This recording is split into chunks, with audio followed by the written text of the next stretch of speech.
So a little bit about my background.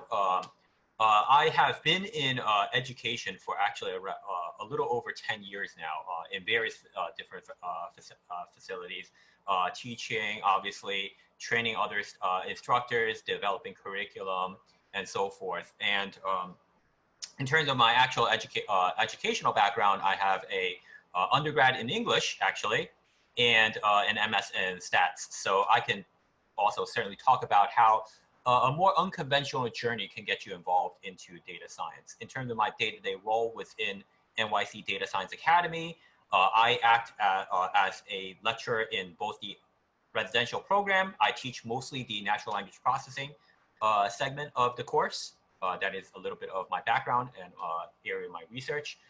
And also I am one of the program managers for the IDL program as well. So for those of you who are enrolling into the September program, you might have actually me as your primary instructor and facilitator of the program, in which case I would hope that some of these tips that I give you as takeaways today will stick with you, throughout that program, because ultimately I have found that this is the kind of aggregate view I would give of the industry and how to succeed in the industry. What are some things that you will want to keep in mind?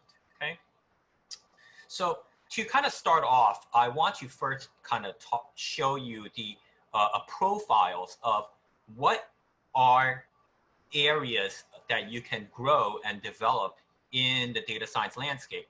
So I pulled some of our standard alumni from very different backgrounds and kind of want to talk a little bit about what led them to their current path. So starting from right to left, Selena is her background was an undergrad in economics, if I recall. She has worked as an analyst at JP Morgan beforehand and various other financial institutions. I think she has since transitioned from this role, but when she graduated from the program, this was the position that she was placed in, which was a data analyst position at Spotify. It was one of the companies that she was heavily interested in, and also in terms of the background that and the culture and so forth that so she was quite enthused about this specific company. And what led to her success in terms of this role was the fact that she had strong communication techniques already. She already had a background in analytics from her prior experience. And I noticed that throughout her project, she had a knack for visuals and storytelling. So those specific aggregated skills lend itself very well in terms of securing her this position. And certainly the fact that she already had certain strong companies on her resume definitely didn't hurt her chances of essentially going into another company that is well established and well known. D. Goldman is certainly very interesting, mainly because of the fact that I actually did his initial evaluation in terms of securing his entrance into the program from the technical standpoint.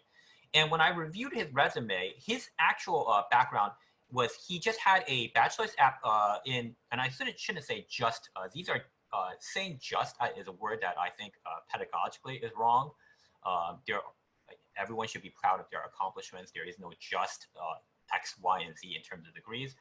But in terms of his background education, it's certainly not conventional. He had a bachelor's of arts in fine arts in painting specifically.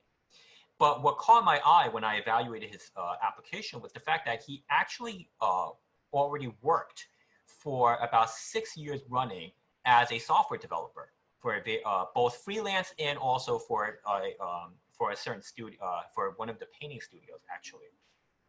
And because of that, I recognize that normally from what I've found is that there are students who succeed in the industry, especially post-graduation and so forth, who have a very traditional kind of background and setting. In fact, I would say Selena, Sheetal, and Mikhail all will fall under that umbrella of what I mean.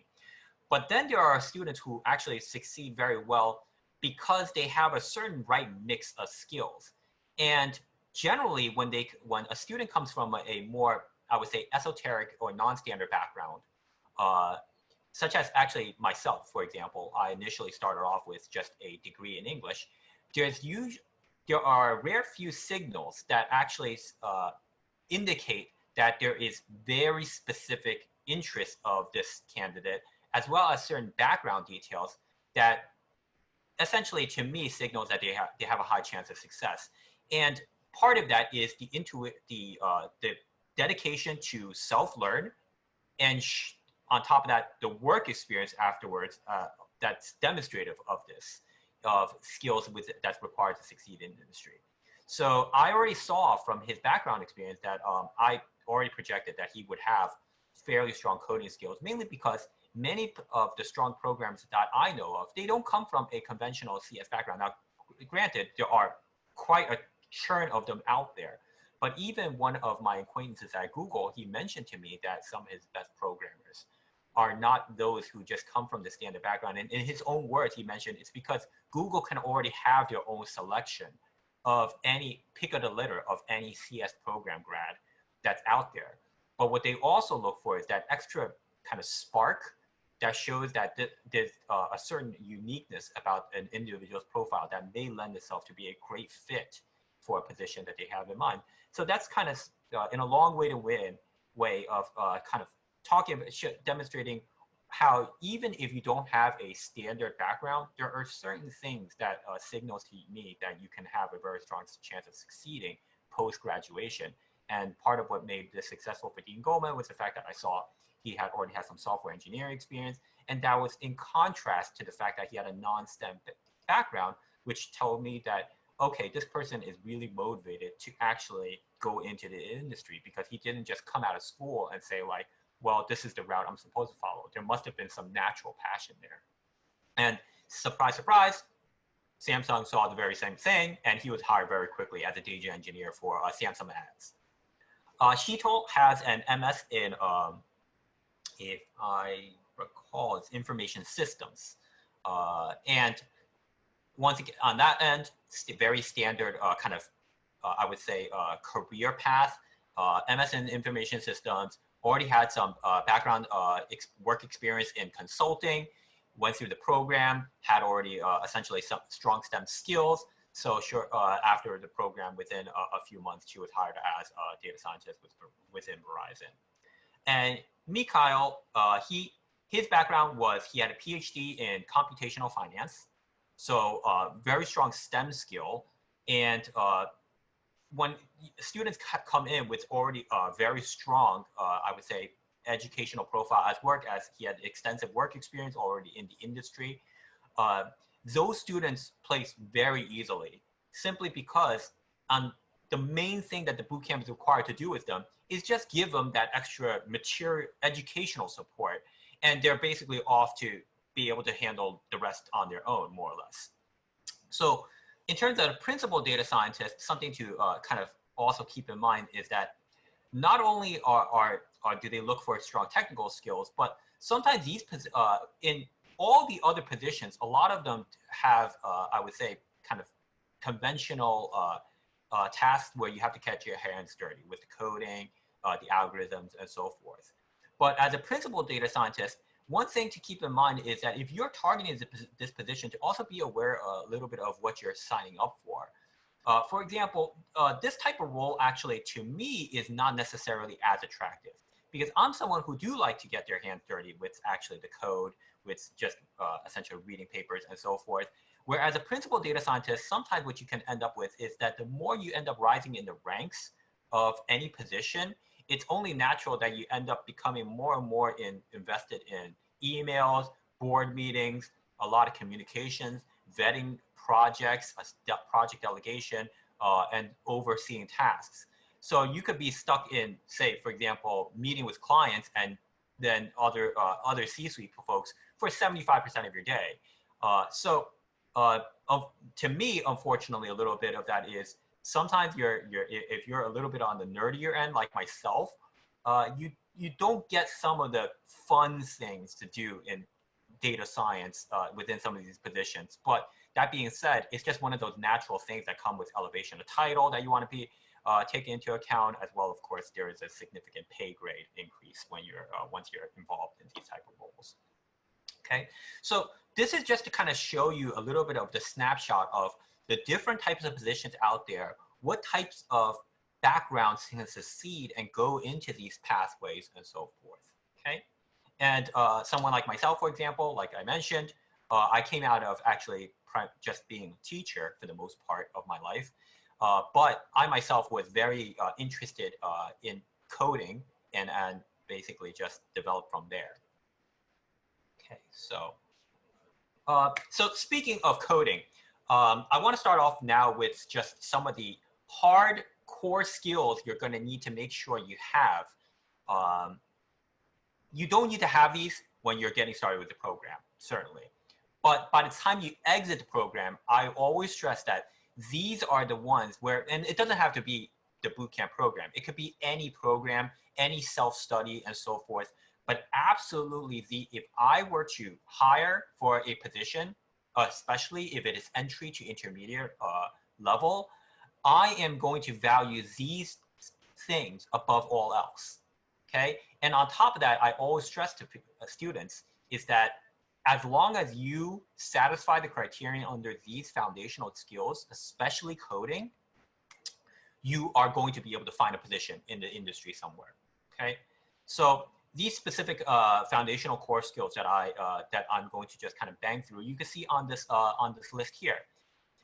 Math, specifically linear algebra and statistics. Most of the standard algorithms that are deployed in the data science industry, they're essentially on linear algebra, just underneath the hood. There's really no fancy like black box magic going on for the bulk of them. And also in terms of at least a lot of evaluation, model evaluation, and also inference, statistics plays a large part of that. And in fact, data science was a term that evolved from statistics. There was, I don't remember the name, but there was a very famous statistician who actually coined the term data science. But prior in statistics, it was just called data mining beforehand. Okay, and in fact, that's a term they still use in that specific regard. And of course, coupled with these are some standard subjects that you'll see in often multivariate calculus as well. So anywhere from Calc 1 to Calc 3, okay? Programming, once again, very, very important. And I would actually highlight that if you are completely new and you don't have much of a background at all, programming is the one vector you will need to focus on, absolutely. If you are a strong programmer, you can actually be deficient in the rest, but you cannot be deficient in programming and hope to get by with just the others in the field. Because even, for example, Excel requires you to have some sort of finesse with that specific tool. And I don't count Excel necessarily as programming, but you get the idea of what I'm discussing there. So what are the specific tools that you use in programming? We're gonna, hopefully I'll have time to demonstrate this in the later parts of tonight's session. But R and Python. Python is actually one of the more mainstays, I would say, in terms of the industry. If you're not sure of which language to bank on, Python is just your safe bet. But R is actually not only as a statistician, it's of course one of my, I have some bias towards R myself, but it's actually just a language that was built out of the box for data science. And hopefully with some of what I demonstrate today, I will show you what are some capabilities of both R and Python respective. And I will also supply with some recommended resources you can use that are completely found free on the internet that I would recommend, that I think you can use to get started in these specific languages.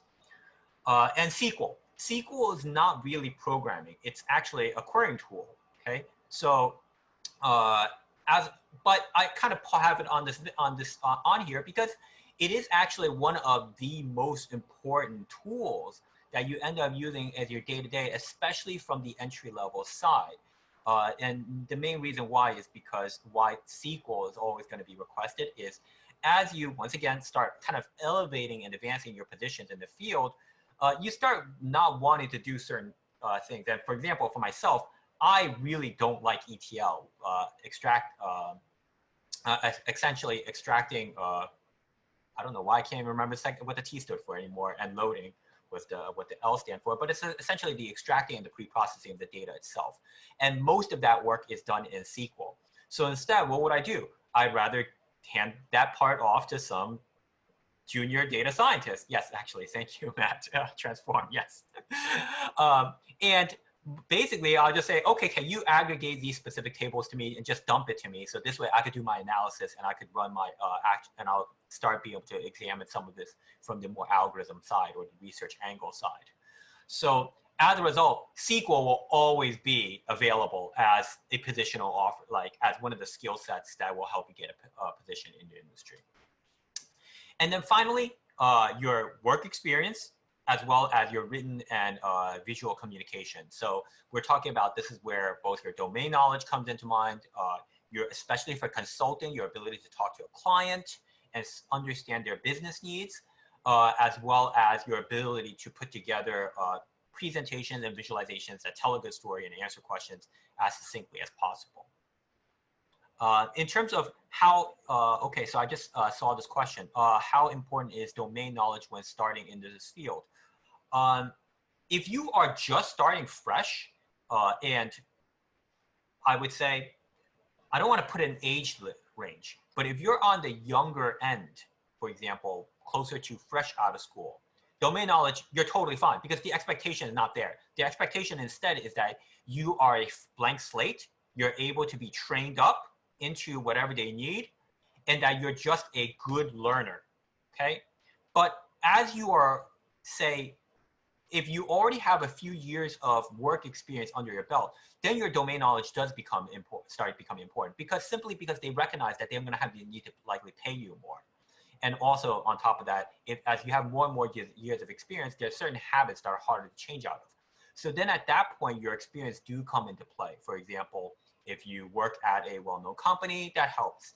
If you demonstrate that you have a lot of, you have the ability to recognize what is the business question being asked, that also is going to be really of use. So it depends on where you are in your overall life journey. Okay, so the further you are along that line, the more you may want to start considering entering the data science industry, but within your industry. So for example, someone like myself, I primarily will be looking for things such as ed tech or ad tech. Okay, they happen to rhyme, but those are the two areas that are kind of you know, a little bit under my ballpark. So what are some things you can use to practice? These are all readily, a lot of these are readily found online, except what's one of them, unfortunately. I don't know how Toastmaster does things now, but to kind of start from the top, peruse courses for math. You can find a lot of really great math courses online. You can find through Stanford, Coursera, and so on and so forth. And books that I would highly recommend, ISLR and ESLR. ISLR is a great entry point textbook, and I would consider it almost like the mathematic Bible for graduate students who are looking to jump into data science. Okay. Now, ISLR is technically more of an undergrad book, but don't let that just fool you. The textbook certainly is actually very challenging, especially if you do not have a traditional math background. If you do have a strong math background, ESLR will be more up your alley, but forewarned, ESLR is PhD level mathematics. Some of the exercises I myself will have a fair amount of difficulty in terms of actually being able to do and absorb in that specific textbook. Coding. This is really, really important because unfortunately, we're in such a landscape where or a timeline where it's all about consuming media on and it's very easy to just watch videos and so forth, even like this, for example. Okay, like you're watching this video to try to like absorb content, but when it comes to coding, you absolutely need to just do the work. It's more important to put your hands on the keyboard, be typing things, even if you have no idea what the heck you are doing, than it is to just read books or watch lectures when it comes to coding. Reading and watching lectures on coding will get you only a minuscule of the way to what you need to succeed. You should consult those kind of aids when you are completely stuck with a certain idea of how to solve a top question or do a task. But otherwise, the only way to get better at coding is to just code. And I can even tell you that my personal experience, how did I learn coding from completely a total beginner, never had a programming background in my life and so forth, is I quit my job, locked myself in a room for 6 months and just tried to code exercises. And one book I recommend that has some great exercises. This is actually a book that we recommend in the pre-work. I will type in the chat right now because I notice it's not in the slide. You can find this book online. I also prefer to have it in person. I kind of have like a hard copy myself because I'm more of the type that, you know, I prefer hard copies because I'm older than I look. So I'm kind of more used to just paper copies when it comes to things. That's a great book to just go through exercises and work through how to program different tasks. And I can tell you that I started off even from, I remember just on weekends trying to build basic things, which is the same thing I recommend to you, such as an automatic card shuffler, something that maybe plays pseudo chess, a random number generator that displays probabilities over time and so forth. Those are all just like miscellaneous simple exercises. An inventory updater, I remember that was another one that I just try to challenge myself to think of, okay, what are some tools that simulate what I may have to build in data science? And that's essentially what I did for 6 months straight, okay? No communicate with other people, and no, I didn't ever eat. No, I'm just kidding. Just to make a quick about that one. And so for communications, how this one's a little tricky to practice. Much like actually domain experience, these are hard to practice because it does require a little bit of a knack of what you already inherently have.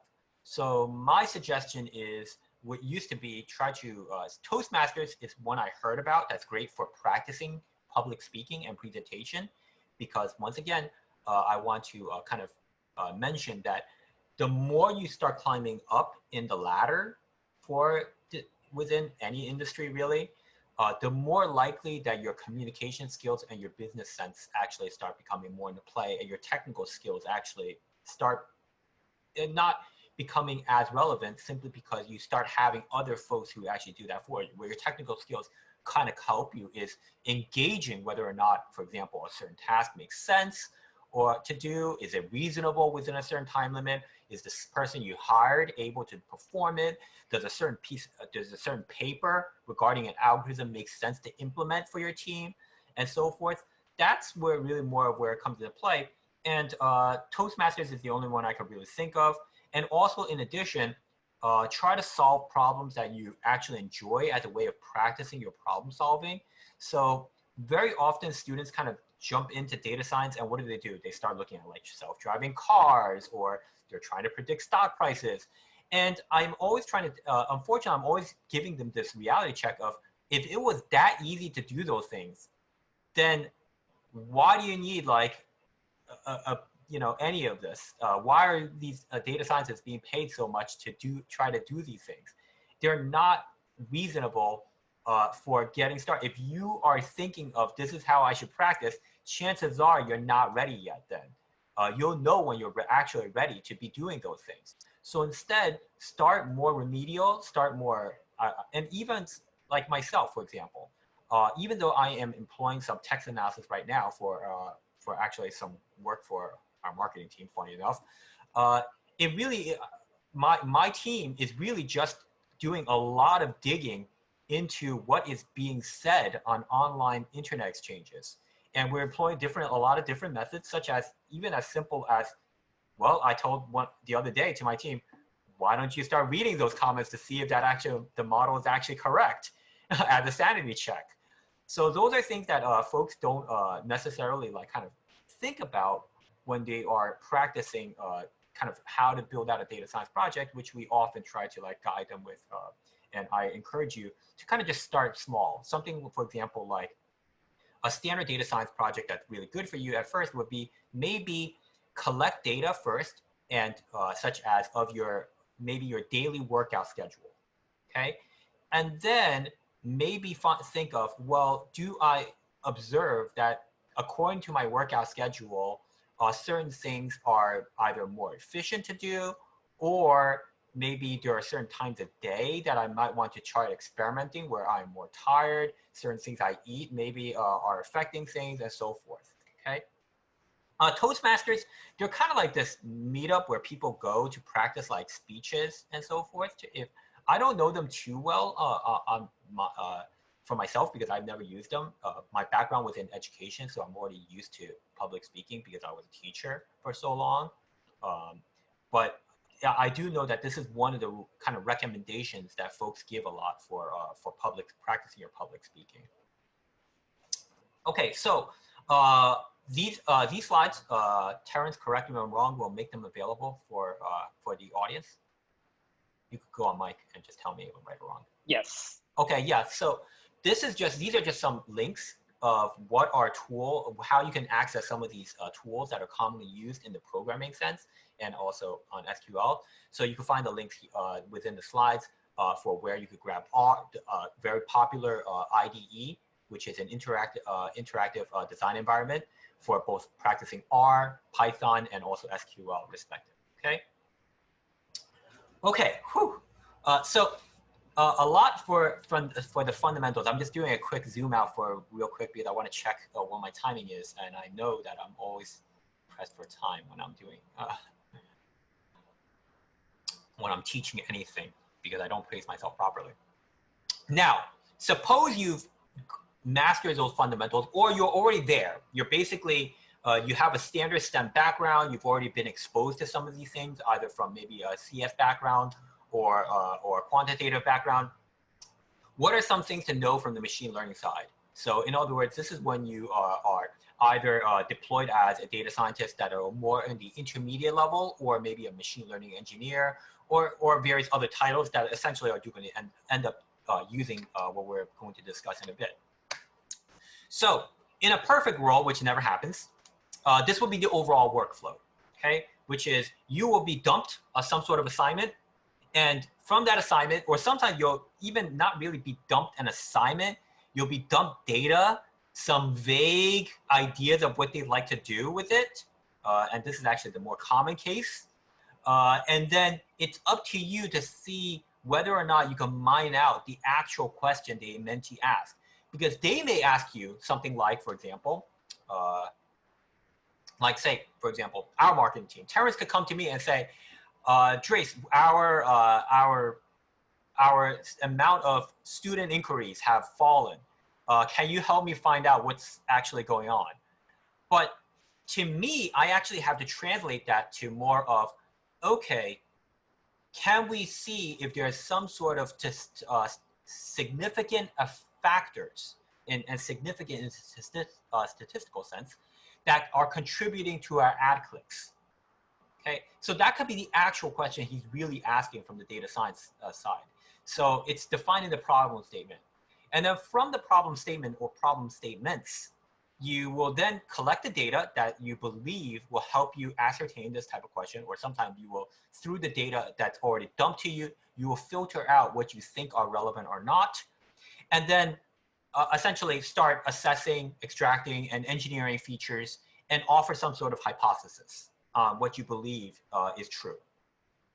So in order to then answer those specific questions from your hypothesis or otherwise, you would then select potential algorithms that you believe may be useful to you, or it doesn't even have to be necessarily algorithms. It could be just, for example, a standard statistical model. Maybe you believe that there is some sort of or statistical distribution at play that you could infer and so forth. Fit the data, and then if, assuming all goes well, deploy the completed model so it could run on its own, okay? And let's see, I just noticed a question come up. Is machine learning only pertinent to roles that are, actually machine learning, I would argue, is not necessarily pertinent to roles that are executive level. I would say it's closer to the more science part of data science.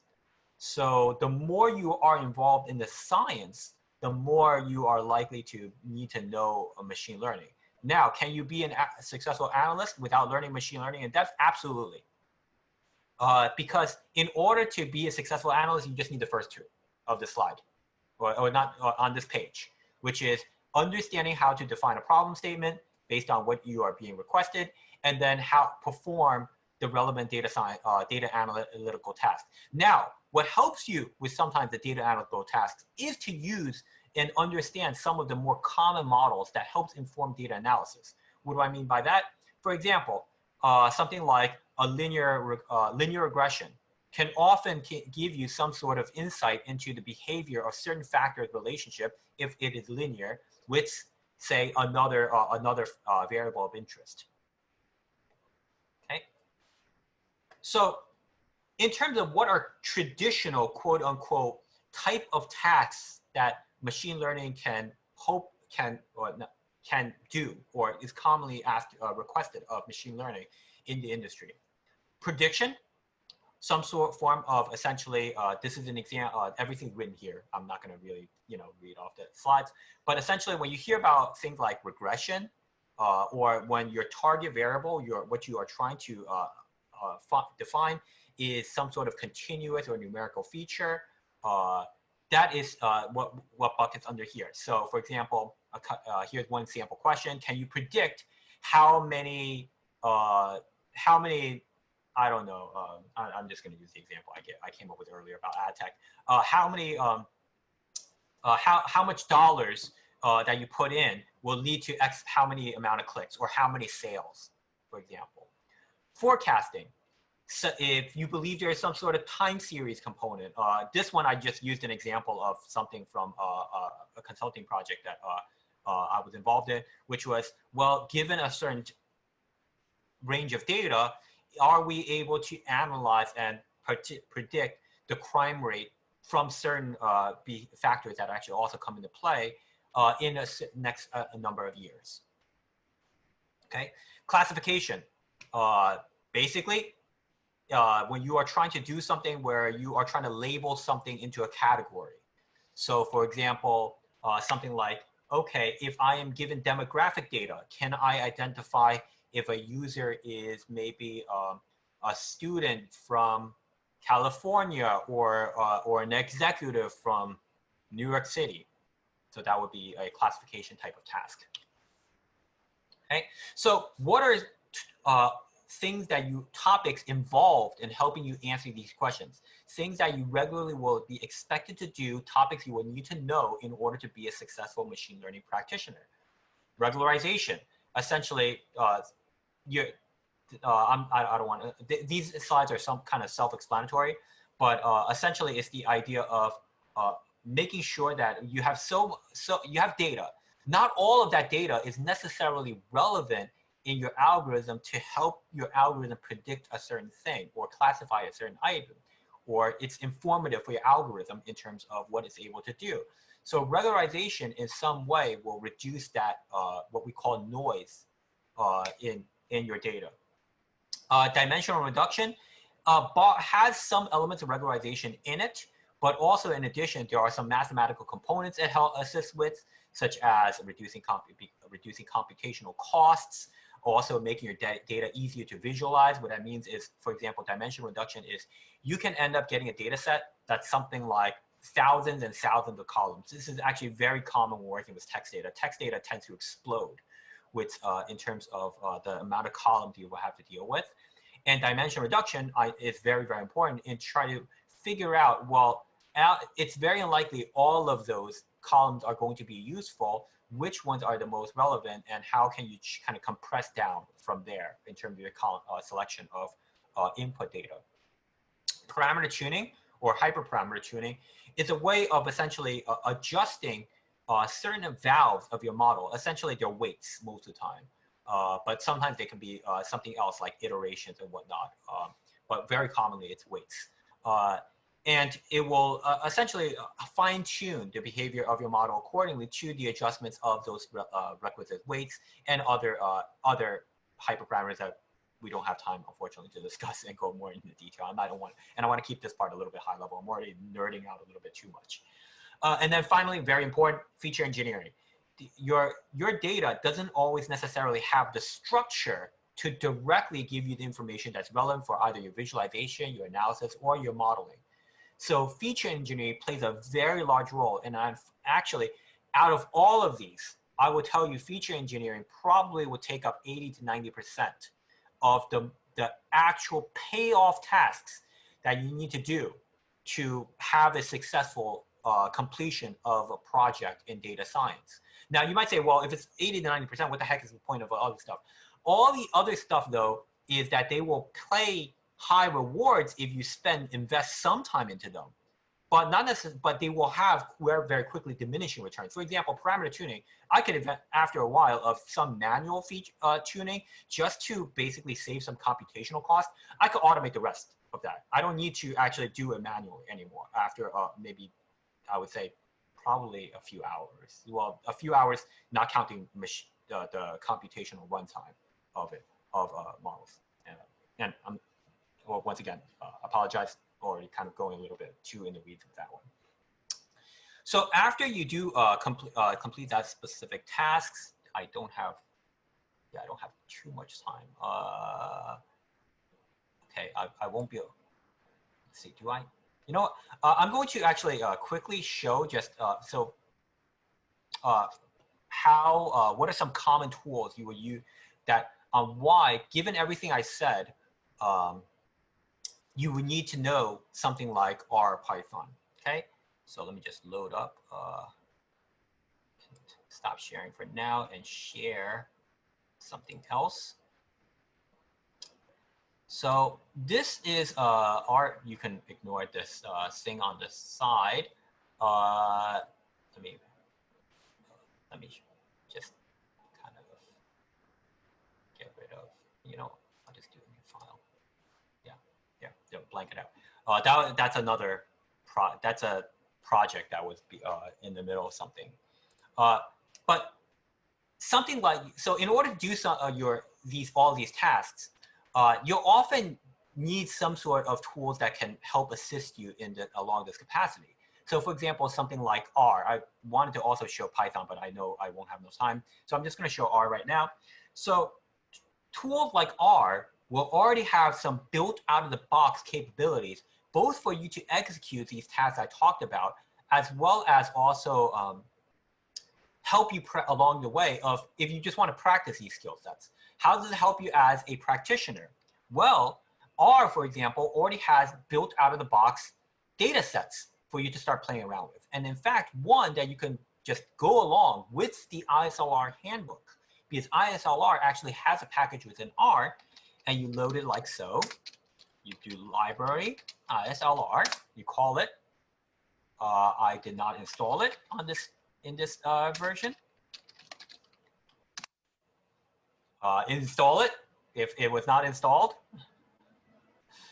And now it should be fine. This is my home machine because obviously before I was teaching mostly with the company machine, so they already have a lot of things installed. So from ISLR, you actually already have some built-in data sets. And let's hope that I remember this one. So for example, student loan data set. Easy data set for you to play around with. Why? You can already start examining some things within this data set if you elect to. So for example, here we can get a snapshot of the data simply by viewing it. Some of the built-in data sets from this specific library. It's also a data set that they reference in the textbook ISLR as well. So you could practice along and follow some of the exercises that they do within the textbook accordingly. And maybe what I'm interested in is, well, does the balance owed change from whether somebody is a student or not?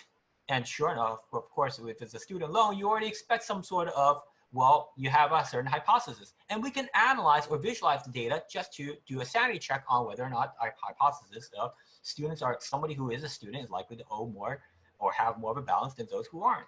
So what might be one thing? I'll do something like a box plot. Okay, and I think the box plot in R is balance first, followed by category.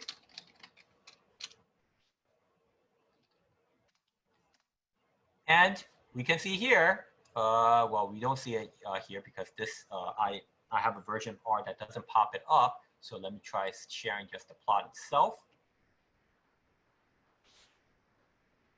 So you can see here now that we have generated, sure enough, a box plot where group one is the student, if I recall, group one should be the student group, and group two should be the one that is not.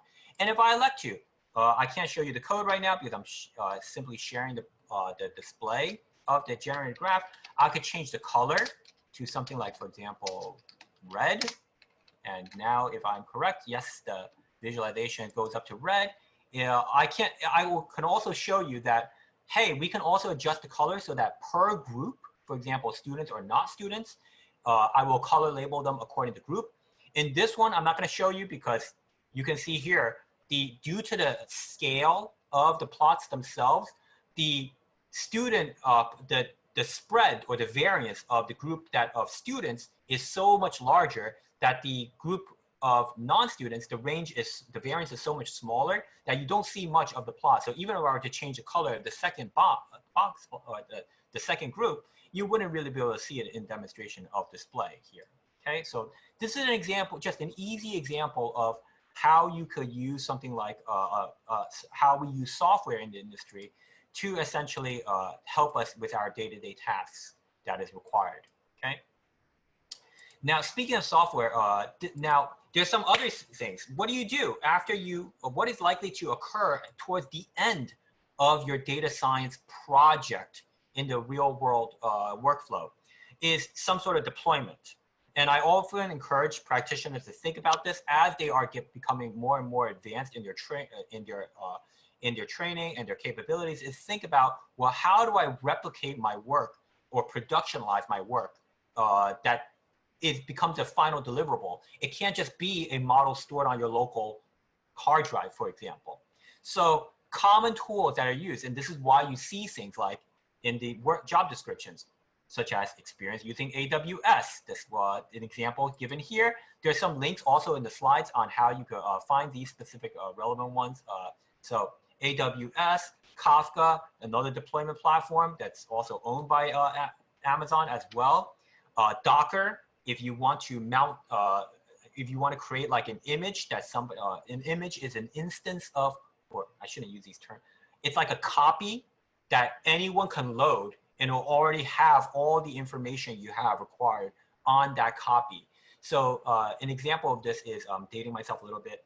Actually, if you recall back in like the 90s, when everything was stored on disks and CDs, those are essentially like an image. So you simply load from the CD or the disk drive. I hope that like some folks in the chat knows what I'm talking about, so I don't feel too old. And that's exactly what's happening here with something like Docker. Docker is essentially creating this drive on your machine, and then if you already have, say, certain work saved into an image, you can simply load that image into any machine, and it will replicate all the work that you have already done onto anyone's machine. Okay, so that's an example of that. And with that, that's essentially it. I'm kind of like, I rushed a few things toward the end, because I wanted to just leave some time for kind of conclusions, final questions, any questions that I haven't covered in the chat.